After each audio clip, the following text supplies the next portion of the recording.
Well, good morning, everyone. I'm Paul Rosenau, and welcome to another online service coming to you live from the Studio Broadcast Center right off the lobby here at Hope Church in beautiful Oconomowoc, Wisconsin. Good morning, Paul. My name is Sean, and I'm on staff here at Hope Church. And if this is the first time you are joining us online, we're so glad you're here. And especially if you're someone new, we hope that your experience today of the service and the worship is something that's enjoyable and uplifting to your spiritual life. You know, speaking of new, I know you've been here a while, Sean, but this is the first time that you've actually done the broadcast. And your role, I think, I'm interested in people getting to know what is it that you do here.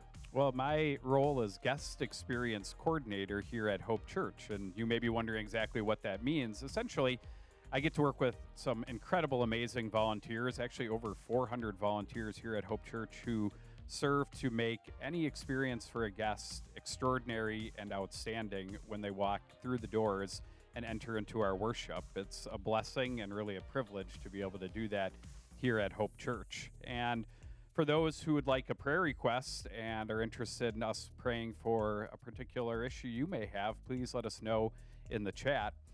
And before we get into today's message, Paul, I thought maybe you could just give us a recap of what we talked about last week in our Busybody series. Well, it's a busybody series, so we talked about a lot of stuff that I'll never get in. But the thing that stood out for me was we learned a little bit more about Mr. Rogers and his neighborhood and the type of person he was. He was a rebel, and he introduced a lot of new things that specifically about calm and being quiet. Before each of his staff meetings, he would have 60 seconds of silence. And I just thought that was amazing. And we also learned about sensory gating. That's where your brain has the ability to block out all unnecessary noise. And I'm thinking there must have been a collective elbow from our wives. And when he said that, because they were thinking, okay, there's a name for it. And my wife said, yeah, that's you. It's always amazing how Pastor Jason can bring some science into his messages and sermons. I think that sensory gating aspect of last week's message was something that all of us will probably remember, especially as we try to embrace more silence in our lifestyle. And as we move into today's message, it's kind of interesting, Paul, because we still continue that theme that Jason brought up in part one of the Busybody series, and that's trying to embrace a unhurried lifestyle, which is definitely difficult and challenging in today's world of many, many distractions. And today, Pastor Jason's going to talk about embracing our limitations, which means that we can't do everything that we want to do. And our culture has this fear of missing out, that FOMO, as you've heard it called. And we have this desire that we have to just do everything. And I think Jason today is going to explain that the unhurried lifestyle means that we have to embrace some limitations of things we can't always do. You know, I've been working on that, and I think I've got it down. I used to make a to-do list of things I want to do, and now I make a list of things that I did after the fact, so I get everything done that's on my list. Excellent. But we learned that you need to take time for prayer. Prayer is a big deal here at Hope. And like you said, if you have a prayer request, we want to be able to bless you and help you through that. There's people all over the country. We're still praying for the Gartman family up in the Seattle area. And we learned from Jesus that he took time quite often to go away for his own silence and solitude. He knew what it was like to just be away from it. And that really entails slowing down, right, Paul? I mean, we have to slow down for prayer. We have to slow down an unhurried lifestyle. And that's what this Busybody series really encompasses and is the theme that's woven through these messages from Pastor Jason. We can learn a lot from Mr. Rogers, especially last night in his neighborhood. The locker room was pretty quiet. Too soon. Can you say blocked punt? I knew you could. Have a great day. Well, good morning and welcome to Hope. Welcome to those of you participating online today. It's good to be with you. If you're here in the room, let's get on our feet. We are fortunate to have an hour together today. And no matter where you're at, and no matter what your week has been like, no matter what your morning has been like, I just want to invite you into this hour, invite you into this moment, and just remind you right now to breathe. Let's take this moment, let's relax. Let's be fully present here in this moment for the next hour. Let's just put everything else aside. Let's give our full attention and heart to our incredible God as we worship him.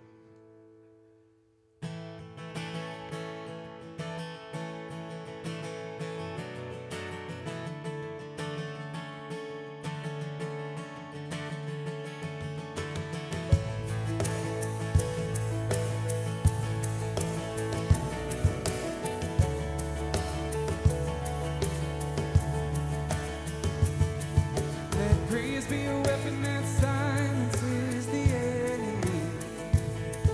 Let praise be a weapon that conquers all anxiety. Well, let it rise. Let praise arise. We sing your name in the dark and it changes everything. We sing with all we are and claim your victory. Let it rise. Let praise arise. We'll see you break down every wall. We'll watch the giants fall. For fear cannot survive when we praise you. The God of breakthroughs on our side, forever lifted high.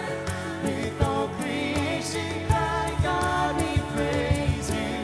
Oh, we praise you. Oh,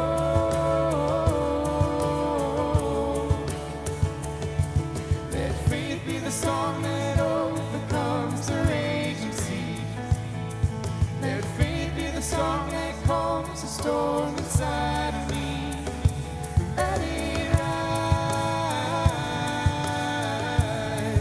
Let faith arise.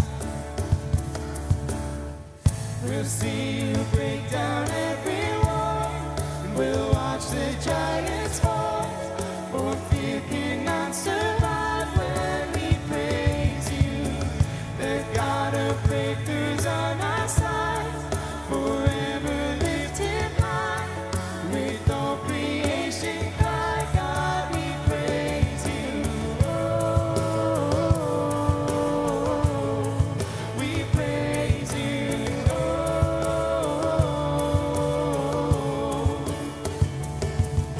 this is what living looks like. This is what freedom feels like. This is what heaven sounds like. We praise you, we praise you. This is what living looks like. This is what freedom feels like. And this is what heaven sounds like. We praise you, we praise you. This is what living looks like. This is what freedom feels like. And this is what heaven sounds like. We praise you, we praise you. This is what living looks like. This is what freedom feels like. And this is what heaven sounds like. We praise you, we praise. We'll see you break down every wall, and we'll watch the giants fall. For fear cannot survive when we praise you. The God of breakthroughs on our side, forever lifted high. With all creation cry, God, we praise you. Oh, we praise you.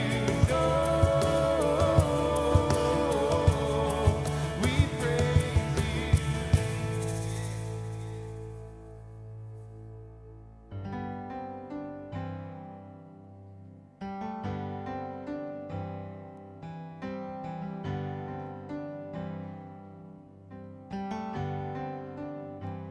How great the chasm that lay between us, how high the mountain I could not climb.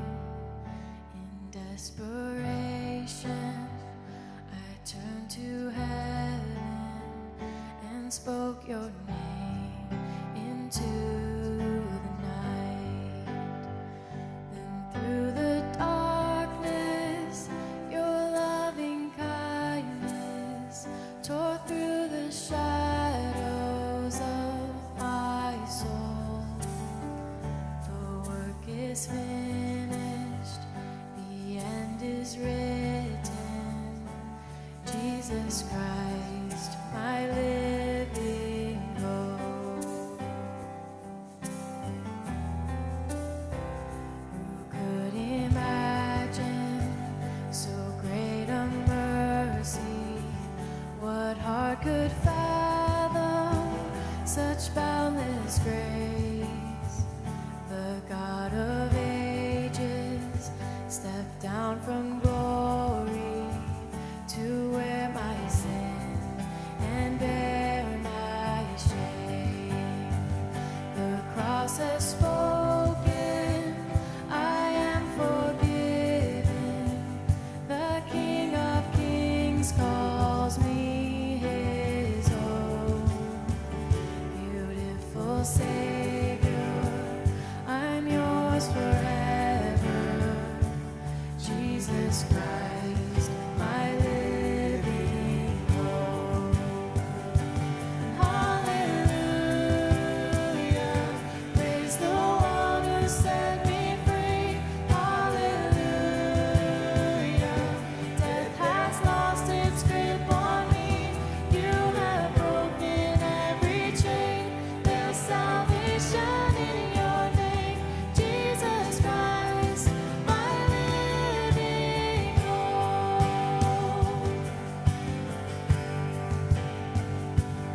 In the morning that sealed the promise, your buried body began to breathe.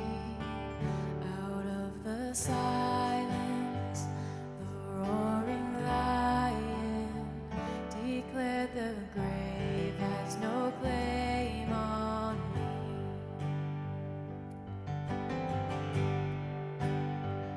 Then came the morning that sealed the promise. Your buried body began to breathe.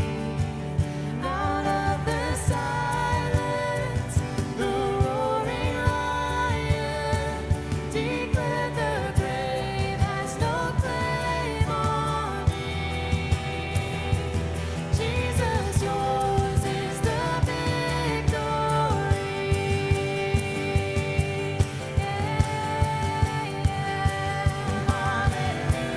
Hallelujah, praise the one who set me free.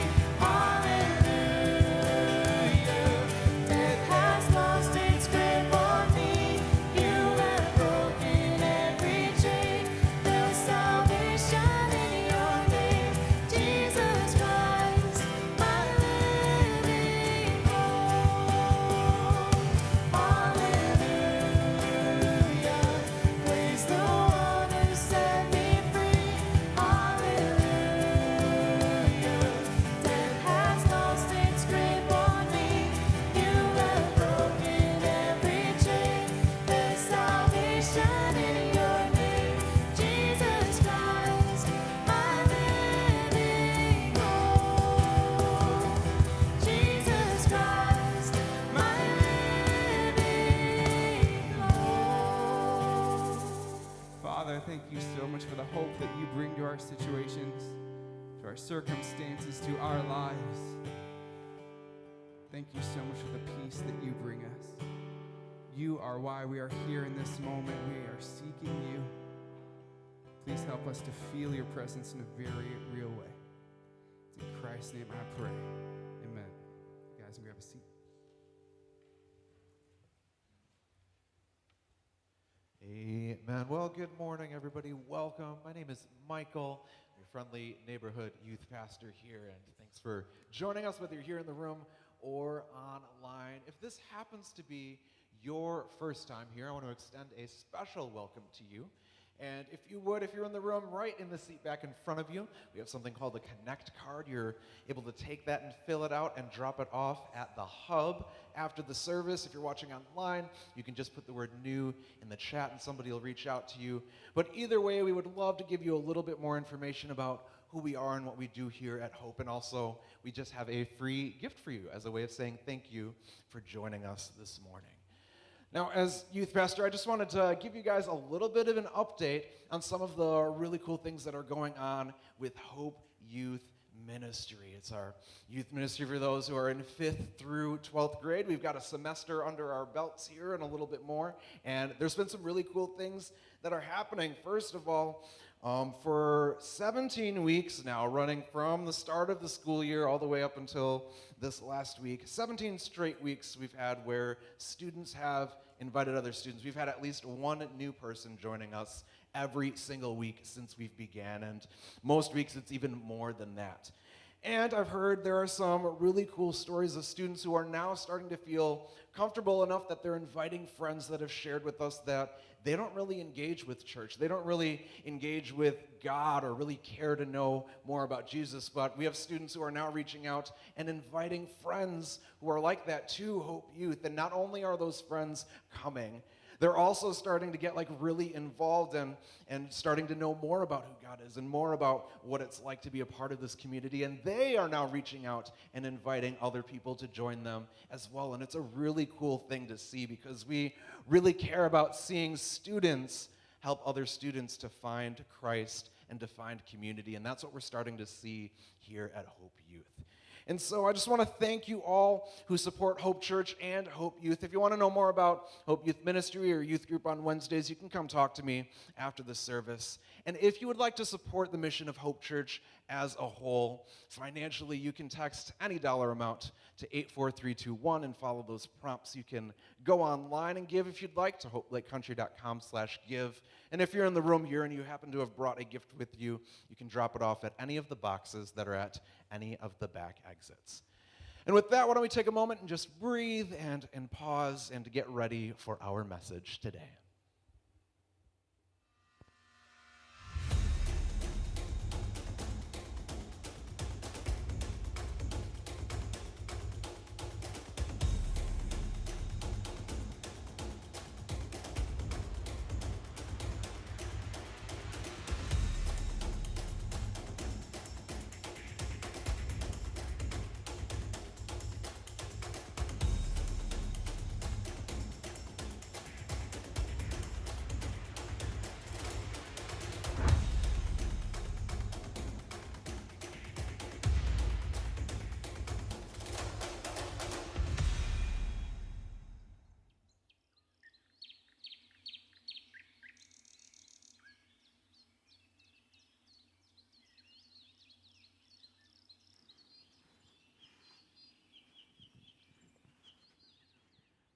All right, good morning, everyone. Welcome to Hope Church. Welcome, everyone online. Great to see you guys today. How many of you, like me, have ever found yourself wishing that there were just more hours in the day? Have you ever gotten to that place where you're like, I could use more time? Oh, come on, don't leave me hanging. How many of you, all right, that looks like most of us. Have you ever wondered what you would actually do if you had more hours in the day?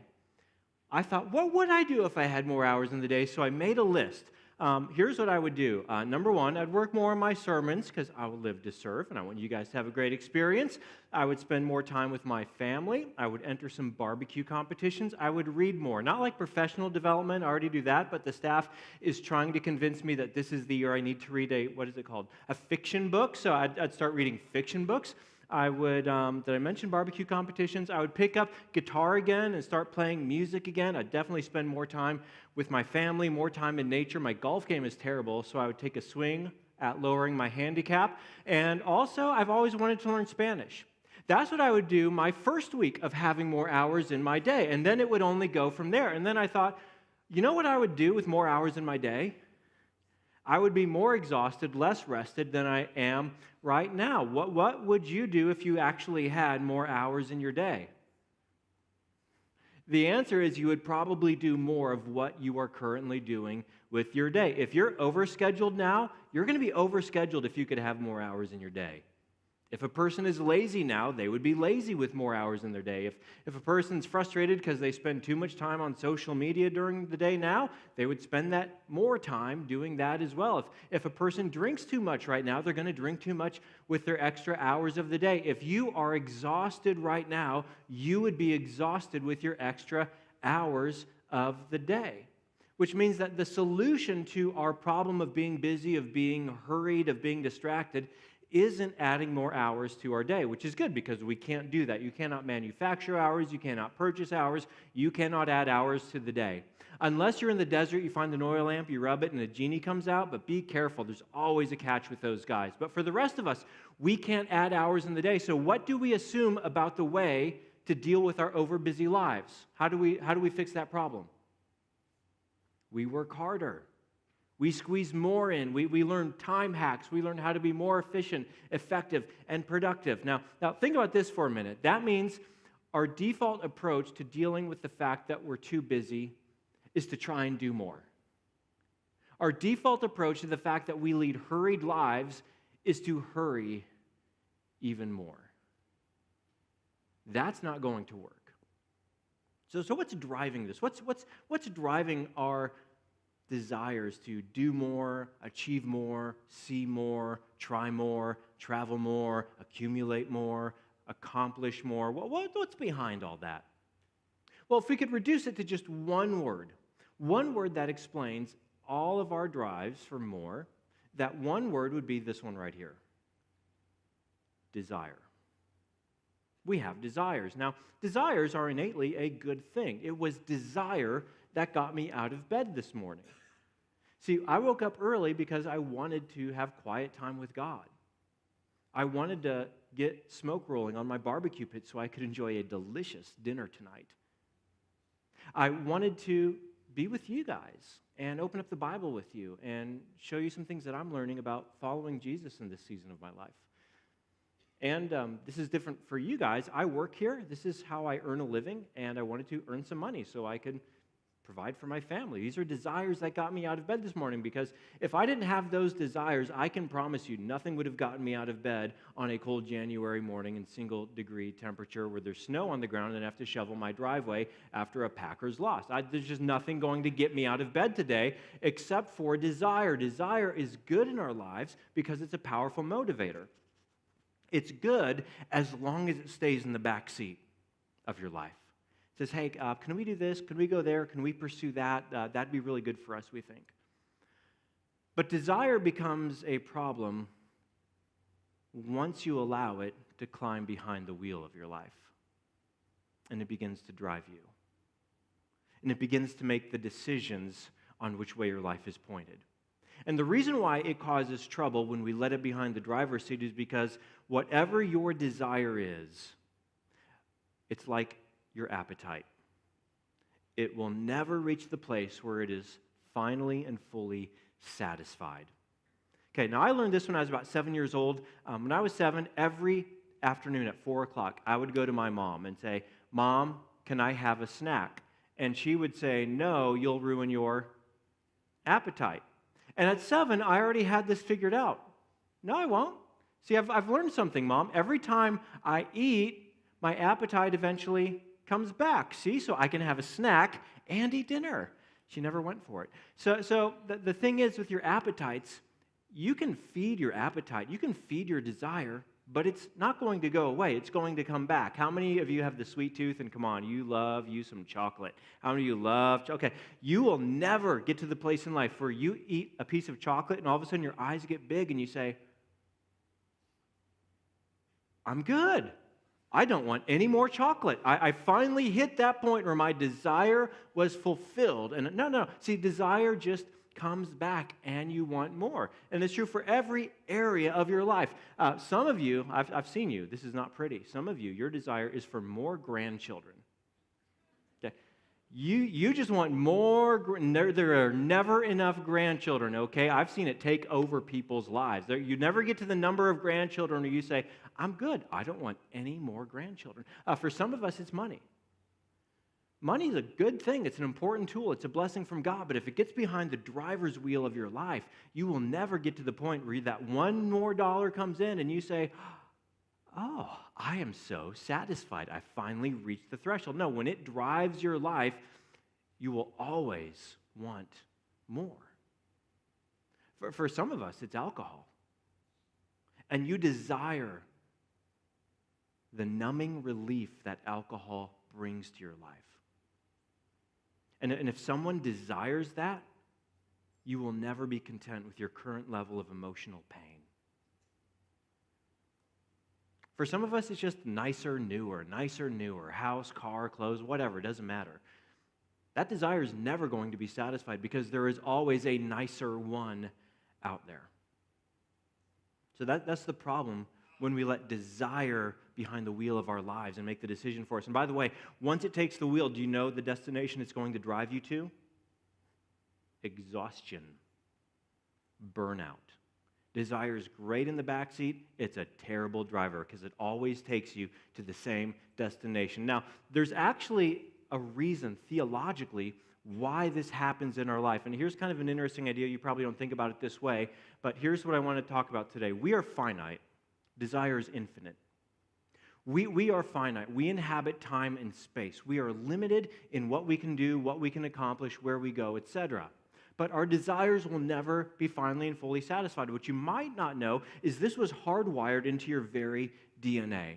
If you open up the Bible and you read the Genesis creation account, it says two fascinating things about humanity and the way that we were created that live in tension with each other. The first way we were created is this, Genesis 1. So God created mankind in his own image. In the image of God, he created them. Male and female, he created them. We were created in the image of God, to love like God, to create like God, to develop beautiful things like God, to rule over creation like God. And our desire is for God himself because we were made in his image. We were always incomplete without being in the presence of God to reflect his love, glory, beauty, majesty to him. We have that infinite desire for God hardwired into our very souls. Yet at the same time, we are finite. A few verses later, we're told this, "Then the Lord God formed a man from the dust of the ground and breathed into his nostrils the breath of life, and the man became a living being." We are finite. Ashes to ashes, dust to dust, earth to earth. So we carry this tension within us. And see, desires, they become problematic when they're disordered. As long as you let your desire for God and his goodness and his beauty and his love and his purpose and his plan and his pleasure be at the driver's seat of your life, and all those other things, those are good desires for things that God made and God blessed you with. And that's fine because you're pursuing all those good things that God has for you. Family, career, wealth, whatever it is, pleasure. God invented all those things. Those are all part of his good design. And he designed them because he loves us. He loves pleasure. He loves goodness. He loves people. He loves productivity. That's who he is. He's a God who creates. But when we let those desires become disordered, where they overtake our love for God, that's when the desires lead to exhaustion, to fatigue, to burnout. I've seen this over and over in my own life. I have a tendency, I always have, to overwork. Now, work is a good thing. It's a blessing from God. We're going to unpack this a little bit next week, but that was part of his creation design. And if you've ever been out of work when you wanted to have a job, you know how terrible it is to be out of work and what a blessing work is in our lives. But to overwork, what I mean by that is it spills out of its proper boundaries and floods some other areas of life that are also of value to me, but they get suffocated beneath it because I let it overflow that. Now, what drives that? What's that desire that has become out of alignment, that's become too important to me, that I let take the wheel? Well, it's been different at different seasons of life. And I'm sharing this just so you see how it works and because you guys are cheaper than therapy. So, very early when I was a young pastor and new at Hope, honestly, the desire was that I didn't want the church to close. It was survival. It was that fear of failure and the need for survival that really drove my overwork. So it's no surprise that I was tired in that season. I wasn't letting just love for God and serving people and talking about Jesus drive me. It was that fear. Then I went to a different season after, okay, we're going to make it. Church is going to make it. Then I went to a season more of wanting to prove myself as a young man. I said, no, I can do this job. See, look how competent I am. I want people to look up to me, to respect me, to admire me, say, wow, look at what Jason can do. So there's a lot of insecurity behind that, driving that. And of course, when that's your desire driving your life, that's going to lead to exhaustion. Then more recently, I've noticed this pattern coming up. Tell me if this makes sense. I think to myself, if I can just get enough done, if I can cross enough things off my to-do list, I'll finally be able to push back from my desk and exhale and relax in that part of my brain that won't stop thinking about work. It'll finally shut down because look at how much I got done, I can rest. To which you say, okay, Jason, your strategy is to hurry more to deal with your hurry. Is that what I'm hearing? Oh, and by the way, as you do that, the church tends to keep growing, which means there's more people, more needs, more meetings, more decisions. So that's your plan, huh? Maybe. See, this is why I'm actually in counseling all the time. I'm just not that smart. But listen, we do this all the time when we let anything other than our desire for God and His glory and His beauty and His love to drive our lives. The destination is going to be exhaustion. And that's why all series long, we've been looking at this invitation from Jesus, this beautiful invitation that He offers everyone who's tired, everyone who's exhausted, everyone who's worn out. Here's the invitation He gives. He said, come to me, all you who are weary and burdened, and I will give you rest. Take my yoke. Again, that's a way of life. That's a set of teachings. That's an approach to life. Take my yoke upon you and learn from me, for I am gentle and humble in heart. What's the heart of Jesus? He's gentle, He's kind, He's humble. That's who He is in His heart. And you will find rest for your souls, for my yoke is easy and my burden is light. So in this series, we've been looking, and we will continue to look at some spiritual habits that will allow you to enter the easy yoke, the kind yoke of Jesus. That leads to both a rested and productive life, just like Jesus. He led a rested and a productive life. Now, last week we learned the first spiritual habit, and by the way, a spiritual habit, it's not a term that's thrown around much at work. Spiritual habit is something you do with your mind and body to posture yourself in a way that aligns yourself, your life, your mind, your heart, your soul, with God, with the Creator. It's just habits you can take up, practical habits, daily habits, that when you employ them, it will more and more align your inner life with the heartbeat of your Creator. So last week we learned the first one that we're talking about, silence and solitude. It's time alone every day with God and with your own soul. That's what silence and solitude is. It's just time alone with God and with your own soul every day in silence and solitude. Now, I've gotten the best feedback from last week's message. If you missed last week, you owe it to yourself to go online and watch. Unless you're not busy, then you don't have to. But if God seems far away, distant, or if you're just busy, you need to check out last week's message because in silence and solitude, we realign our hearts with God and have a place to exhale. Now, the feedback I've gotten this week was basically something like this. Okay, Jason, you challenged us to try it for 5 minutes a day. I set my timer. I made it 3 minutes. Okay, Jason, I tried it like you said, and it was like someone was flipping the channels in my brain the whole time. Dear God, I would like to pray today, meeting at 3. Someone's flipping the channels. Now, does that sound familiar to anyone where you like try and pray and your mind just wanders off, flitters off? Okay, do you know what that means? That doesn't mean you're a bad person. It means you're a human person. That's all that means, okay? And that's okay. And as you go into silence and solitude, here's the mindset you need to have. Every time your brain wanders off and you notice it, you catch yourself, oh, I'm not here to be in God's presence. My mind has wandered off.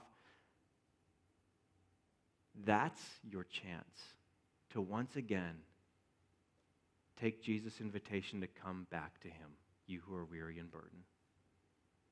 And every time you do, He's going to be so delighted because He says, I'm gentle and humble in heart, and I want you to have rest for your soul. Every time your mind wanders off, it's a time, it's an opportunity, it's a blessing, it's an invitation to come back and focus it again on God and His goodness.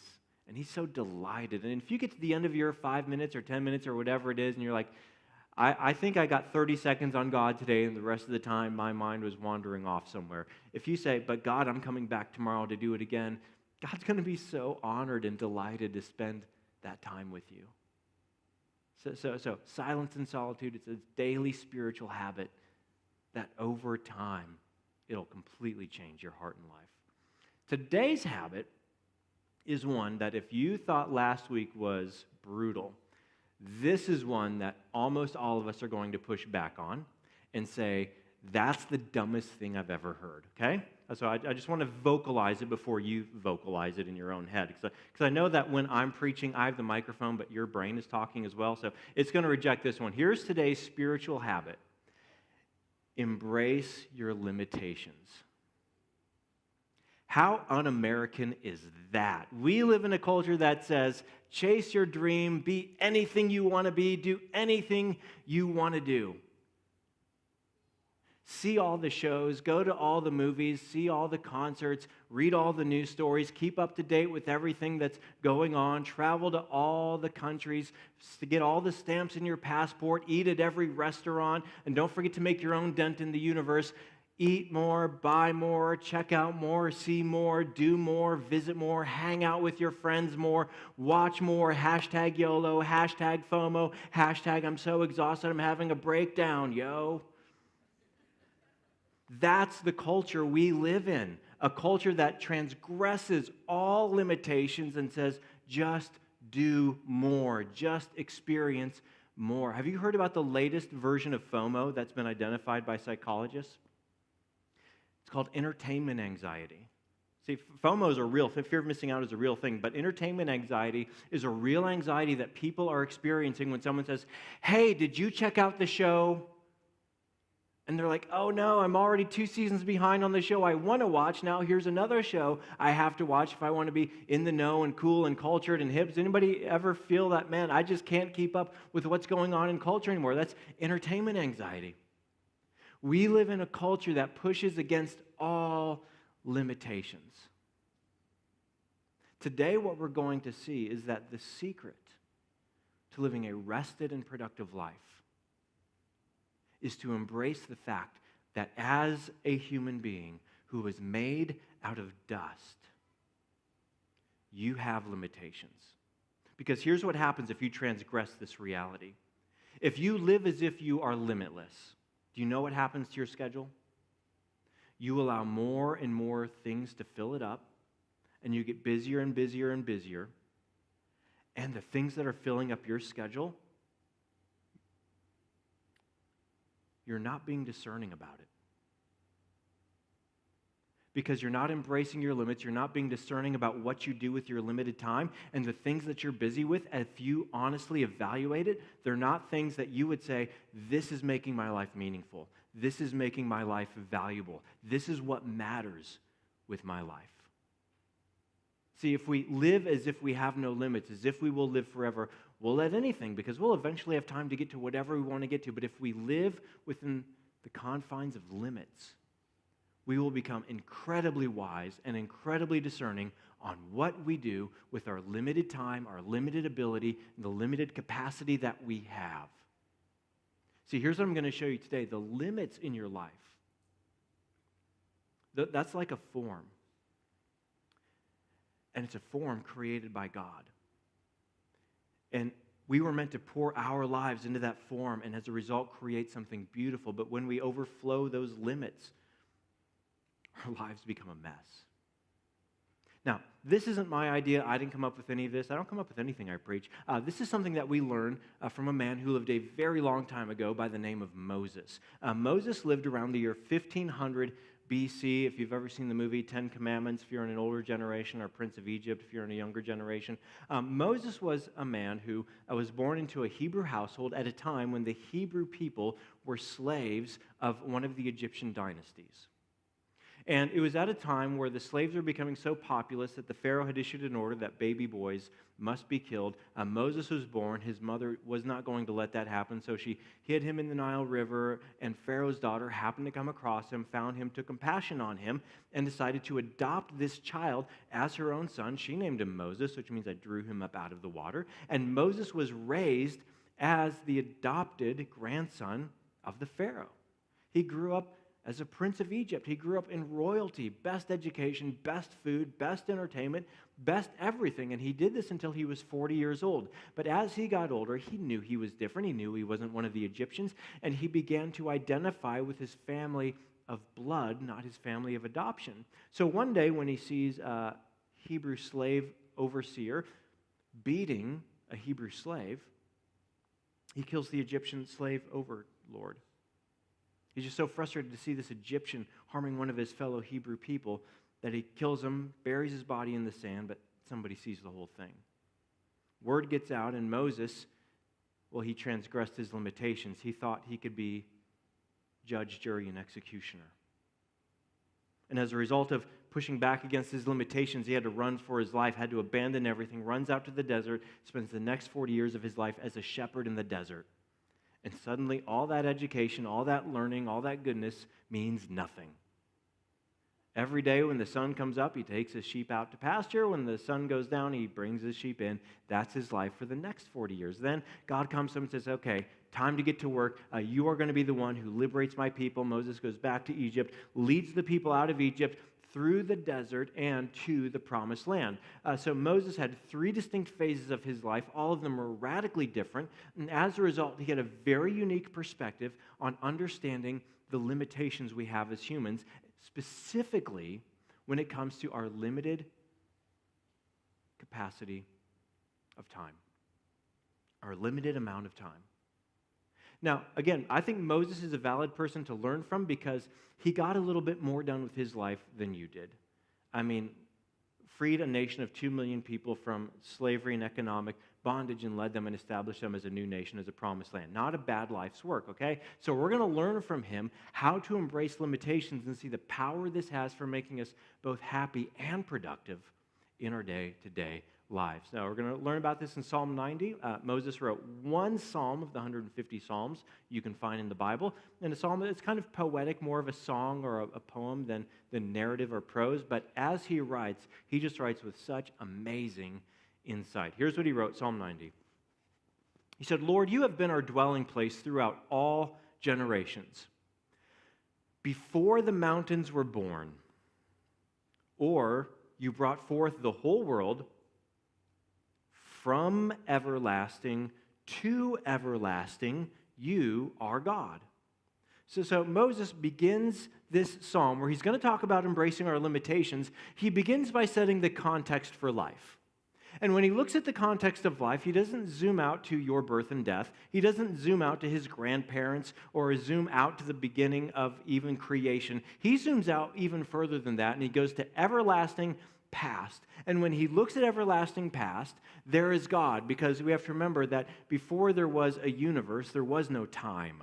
Time was invented with the universe. As were matter and space and energy, all of a sudden they sprang into existence. Now, if you believe the Big Bang, if you believe God created, however, those things all came into creation at the same time.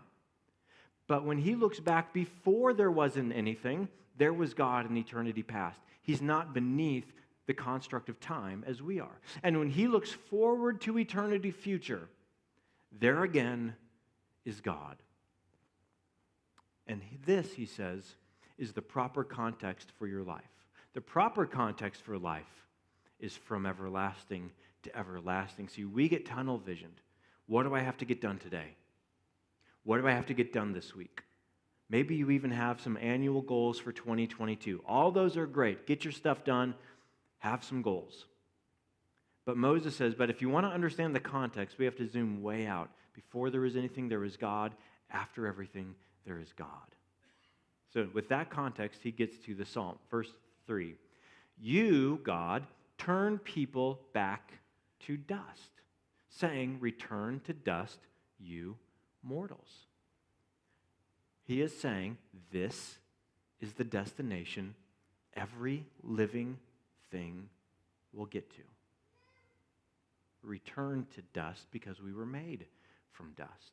1,000 years in your sight are like a day that has just gone by, or it's worse than that, like a watch in the night. The night was broken up into 4 3-hour chunks. Each of those 3-hour chunks was called a watch. And he says, God, from your context of everlasting to everlasting, my life on earth is like a watch in the night. It's that short. That's how long 1,000 years are to you. So if 1,000 years are like a 3-hour night shift, your life, let's say it's 80 years, that's about 15 minutes in the context of eternity. From the time you're born, everything you learn, pursue, do, create, to the time of your death, in the context of eternity, Moses said, it's about 15 minutes compared to everlasting to everlasting. You sweep people away in the sleep of death. They are like the new grass of the morning, though in the morning it springs up new, by evening it is dry and withered. Now, he's not saying that your life is unimportant. What he's saying is everything we can build with our lives, everything we worry about, everything we fear, everything we're concerned about, everything we get greedy about. He said, just so you know, it's like a hot summer day where the grass is there in the morning and by evening it's withered and dry, because our life is brief. Not because you don't matter, because your life on earth is brief. He says this a few verses later. Our days may come to 70 years or 80 if our strength endures. What's crazy is he wrote this 3,500 years ago. And that's still our life expectancy today. About 79 years in America. That's about 950 months. It's about 4,000 weeks of our limited time. Yet the best of them are but trouble and sorrow, for they quickly pass, and we fly away. See, what he's saying is, even the best life, there's going to be pain. Even if all your dreams come true, there's still going to be tears. There's still going to be sorrow. And again, he's not saying your life is unimportant. What's he saying? The point of all of this is that your life is limited. Your life is limited. Live as if your days are numbered, because they are numbered. Now, here's just a few examples of limits that you have in your life. There's more than this, but there's just some examples of what I'm talking about. Your body. You're not omnipresent. You can be in one place at one time, which means by the fact that you are human, you have limits. You can only do so much. You can only stay awake so long before you need sleep.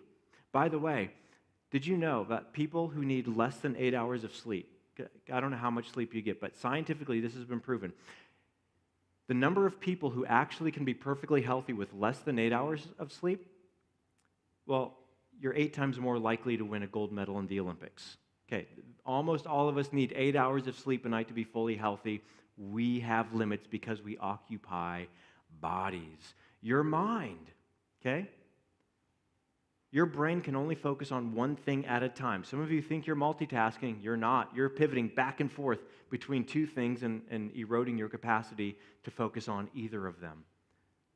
And you have an IQ. We don't all have the same IQ. We don't all have the same mental capacity, but your brain, your mind, is a limiting factor for your life. It just is. Your gifting and natural ability.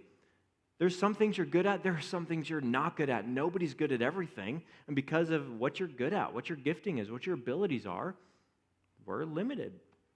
Your personality. You are hardwired up with a certain personality. Some of us are extroverts. Some of us are introverts. I mean, I look at what I do for a living and I'm like, man, I have the wrong personality for this. I'm an introvert. I have a little bit of melancholy thrown in. I see some pastors work. They can walk in. They are a ball of energy. They light up a room. They come in and say, let's go, everyone. And I do that. I'm like, that just looks dumb. That's not who I am. I can't do that. And I look at other pastors. They can do more. They can carry more. They can work more. And I'm like, I just can't do that. That's not how I'm wired up by God. And you have limits because of your hardwired personality as well. There are people you look at and you're like, man, I wish I could do that. I wish I were that person. On the flip side, there are things you have that other people wish they had. But we all have limits when it comes to your personality, your family of origin. Hey, listen, some people start on first base in life because of their family of origin. Some start in the parking lot. Okay, some people are born into generational poverty. Some people are raised in homes where their parents have a very low emotional intelligence and don't know how to communicate unconditional love and acceptance to their children. We didn't choose our family of origin, and there's a real factor there. Maybe it's your season of life. If you have little kids at home, you can just call them limitation 1 and limitation 2, all right? When we're young, like college age, right out of college, we tend to be limited by the amount of money we have, but you're never going to have more time, okay? If you're in college or recently out of college, you think you're busy.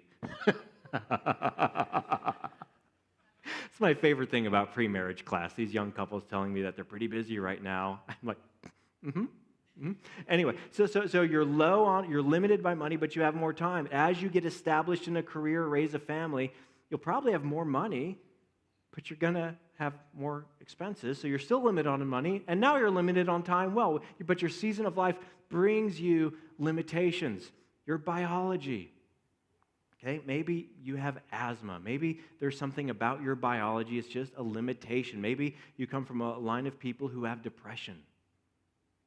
Maybe your parents and grandparents had that, or high cholesterol. Whatever it is, your biology is a limiting factor. And all of us have this one thing in common.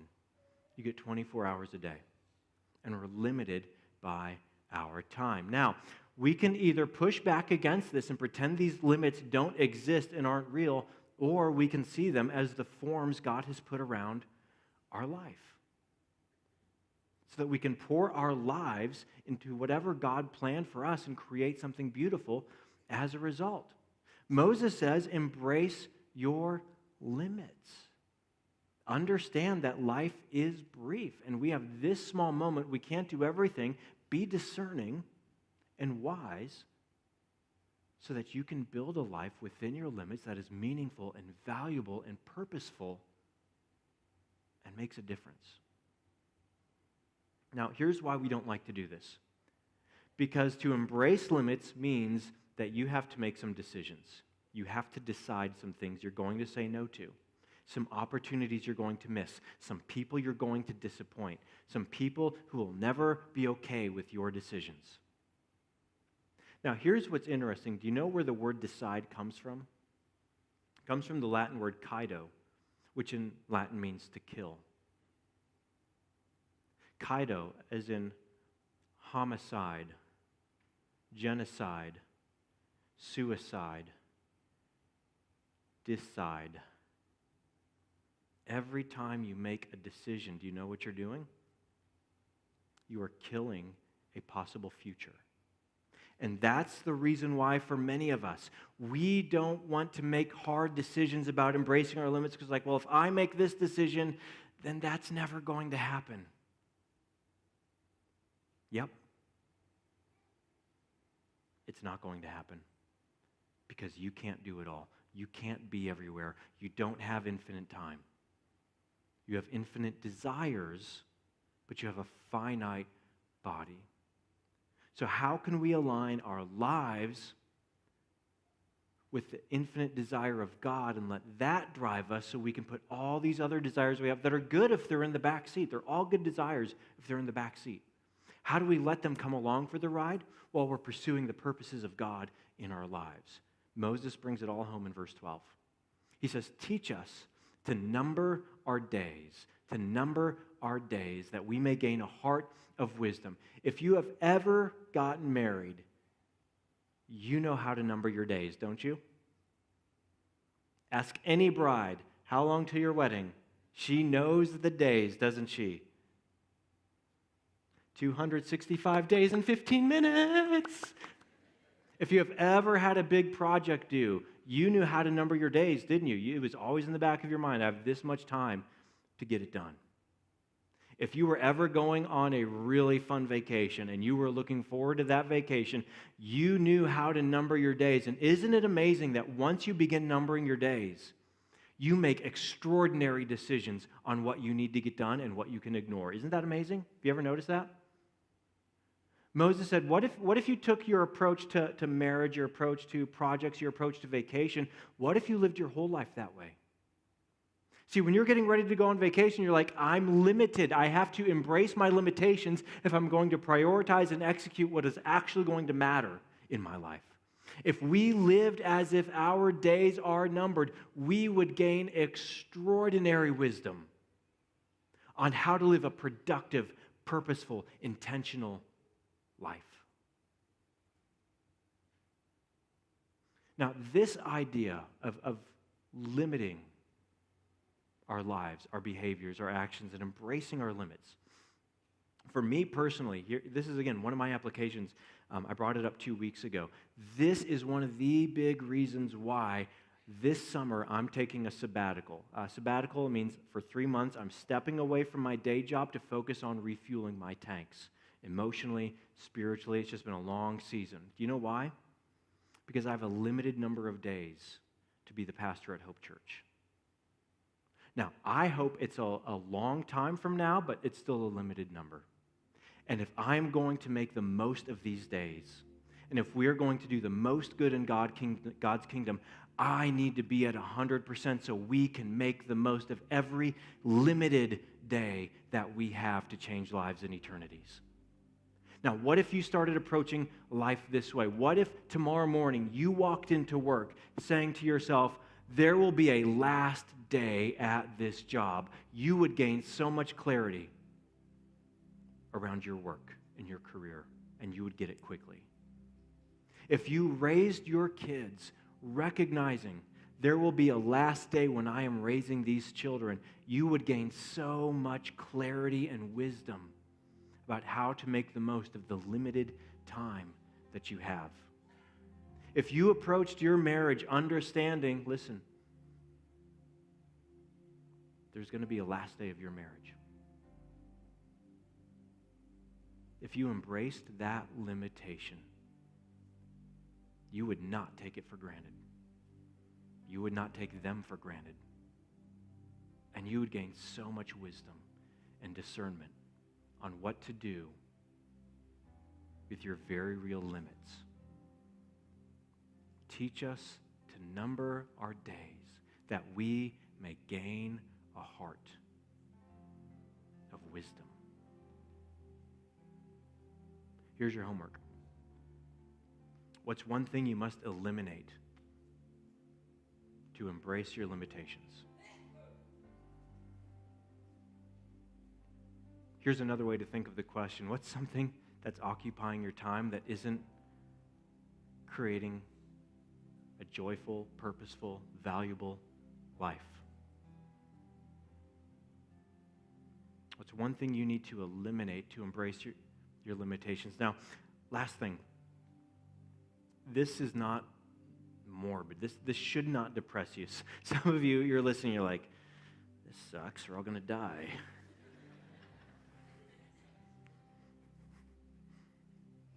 Here's why this doesn't suck, even though we are going to turn to dust. We are. Here's why it doesn't suck. Verse 2 again. From everlasting to everlasting, you are God. When Jesus died on a cross, he had made the most of his limited time. 33 years on this planet. When he gave his life as a payment for your sin. And then 3 days later, on Easter Sunday, he walked out of his tomb into resurrected life. Resurrected life. And he promised, because I live, you also shall live. You will follow me through death and into resurrected life. And when Jesus returns, he will bring the kingdom of heaven down to earth, and he will unite heaven and earth forever, and we will rise to live resurrected life with God, with Jesus, forever. We will be with him in righteousness. This money is not the only money you will ever have. This time is not the only time you will ever have. This opportunity is not the only opportunity you will ever have. We will rise to resurrected life. Our context for life is eternity. You get 15 minutes now, 70 or 80 years. more or less. And if we embrace that reality, you will gain a heart of wisdom. And you will live as if your days are numbered, but more importantly, you will live as if your days matter.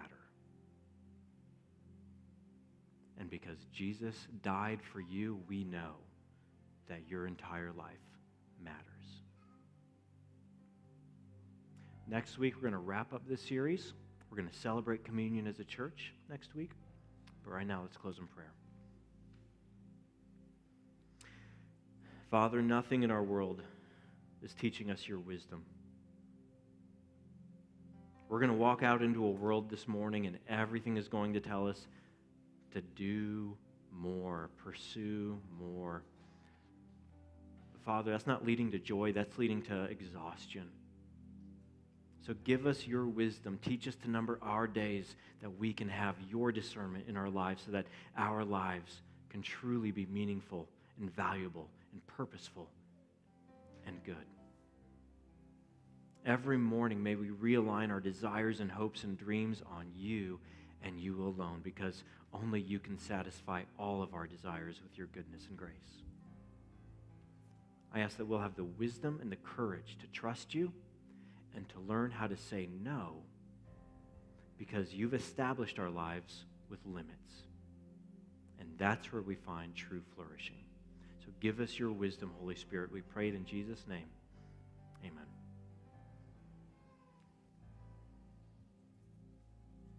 Let's stand and sing together.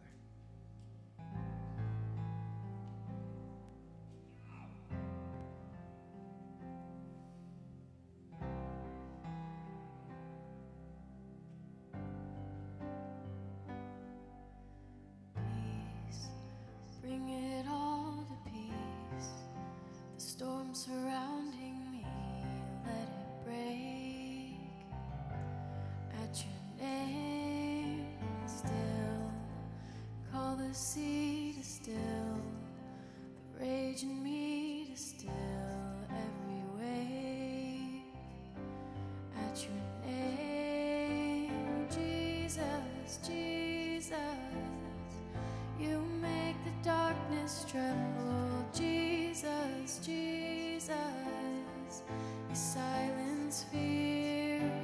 Jesus, Jesus, you make the darkness tremble. Jesus, Jesus. Breathe, call these bones to live, call these lungs to sing once again. I will praise Jesus, Jesus. You make the darkness tremble. Jesus, Jesus. You silence fear. Jesus, Jesus. You make the darkness tremble. Jesus, Jesus.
Jesus. Your name is a light that the shadows can't deny. Your name cannot be overcome. Your name is a light forever lifted high. Your name cannot be overcome. Your name is a light that the shadows can't deny. Your name cannot be overcome. Your name is a light forever lifted high. Your name cannot be overcome. Jesus, Jesus, you make the darkness tremble. Jesus, Jesus, you silence fear. Jesus, Jesus, you make the darkness tremble. Jesus, Jesus.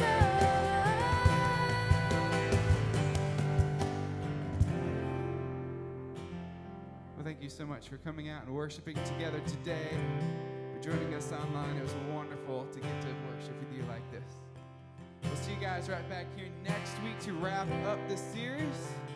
Have a good week.